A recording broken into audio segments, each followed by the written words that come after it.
Chapter 4. While you wait. I will say that the physically hardest part is done, and for the next phase we will need to use our brains rather than our arms. Our dough is finally ready, and it only needs to stand by for a while until it's ready to be stretched and baked. As you already know by now, this waiting time will be different depending on the kind of flour you used. Here's a quick recap for you. Plain and all-purpose flour gets ready in 3 to 4 hours. Strong bread flours gets ready in 8 to 10 hours. Very strong bread flours gets ready in 24 hours or more.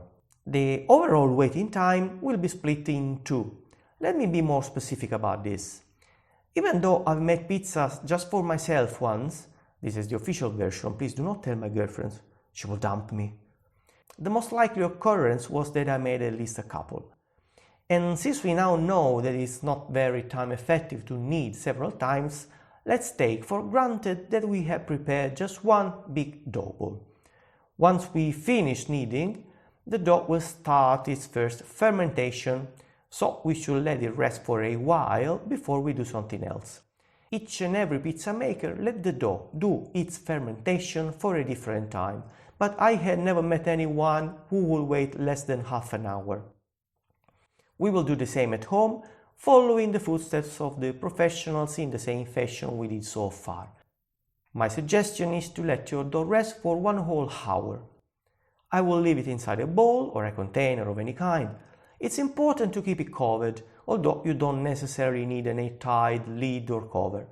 Even a simple damp cloth will do the job. All we have to do at this point is to keep the dough safe from draught and puffs, otherwise its surface will dry. A dry surface could easily hinder the leavening and will make harder to stretch your pizza later on, so take care. When 1 hour has passed, it's time to cut the dough into equal parts. We absolutely don't want to knead the new smaller dough balls once again.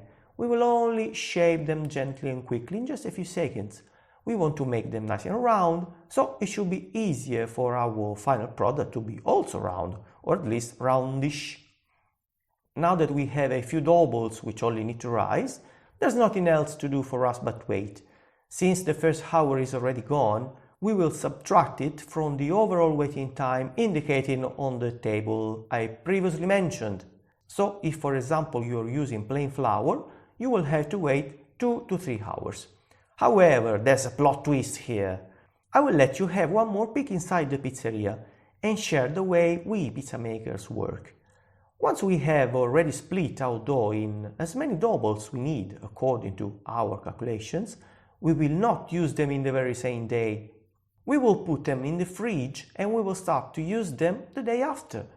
There is a logic behind this practice. I'm sure you are by now familiar with the concept of maturation of the dough, the process during which sugars, starches and proteins will break down into simpler elements. And of course you knew about the leavening or proofing process before you started reading this book. Our goal when it's time to stretch the dough ball is that it must have reached both the right maturation and leavening. The problem is these two actions need different timings to occur.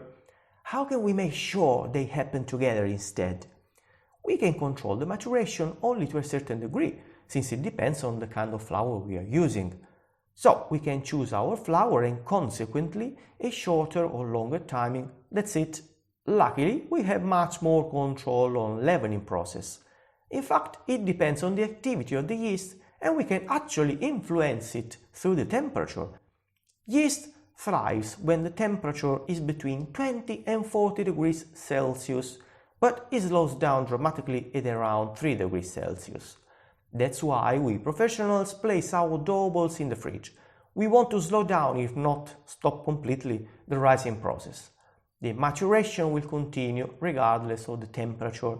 When we take the dough balls from the fridge, they will start to rise again since the yeast slowly awakens from its nap. Managing correctly this procedure is a matter of experience and probably a little trial and error will be necessary. But that's worth the effort because the resulting pizza will taste better by all means. Keep in mind that if you want to follow this procedure while using plain flour, most likely you will end up with a fragile dough. In fact, we know that plain flours matures relatively quickly. That's not a big deal as long as you are careful and delicate enough when you stretch. Probably it's not going to be easy to get a nice and round shape, but in the end, your first goal should be to bake a pizza that tastes good. You could take care of the appearance only later, when you will be a bit more experienced. However, that's another reason why I suggest using a strong bread flour to make your dough. As you know, it will take longer for this flour to mature, and this means it will take longer for it to become so fragile to need some special care. Following the procedure described above and using a strong flour, you will get a very good dough, easy to work with and not reluctant to be stretched. This way of preparing your dough, it's an easy thing to manage for you. Today you will spend around 15 minutes kneading the dough you will eat tomorrow. You can even do it while you watch an episode of your favorite show. Then, tomorrow, it will only take another 15 minutes for you to stretch and bake. As you may imagine, when you are a professional who works in the pizzeria, making dough is not the only thing you do.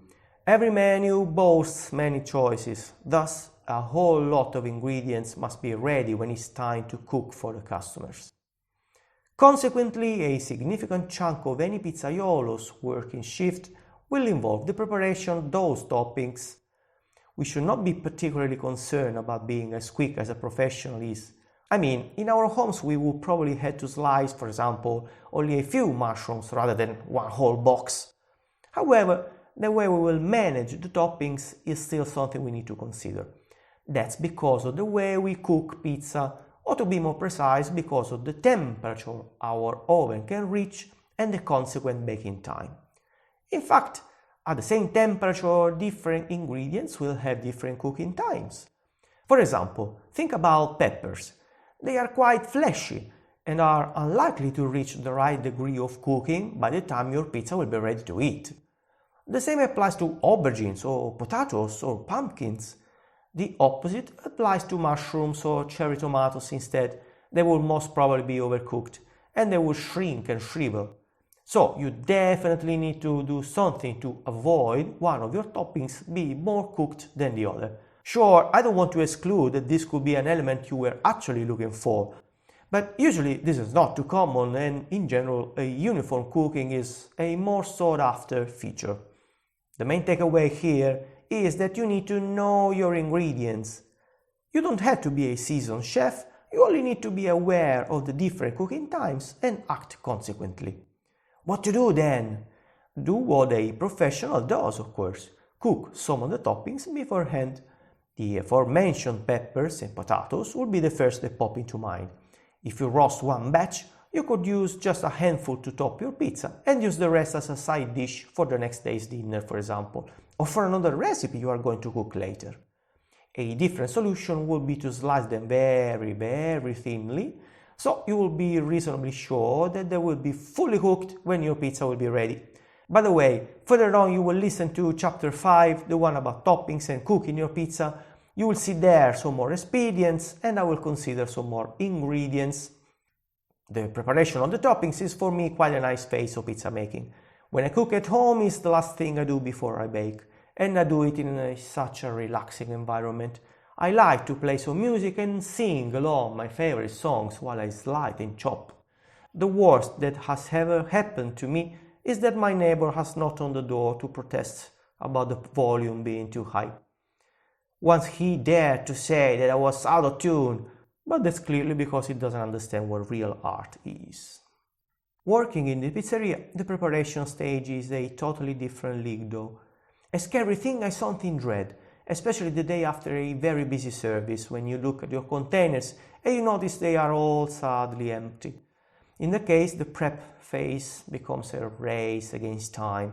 While the clock that hangs on the wall is looking at you mockingly, you can almost hear the little cow laugh at you while you run back and forth like a Tasmanian devil trying to do 725 things at once.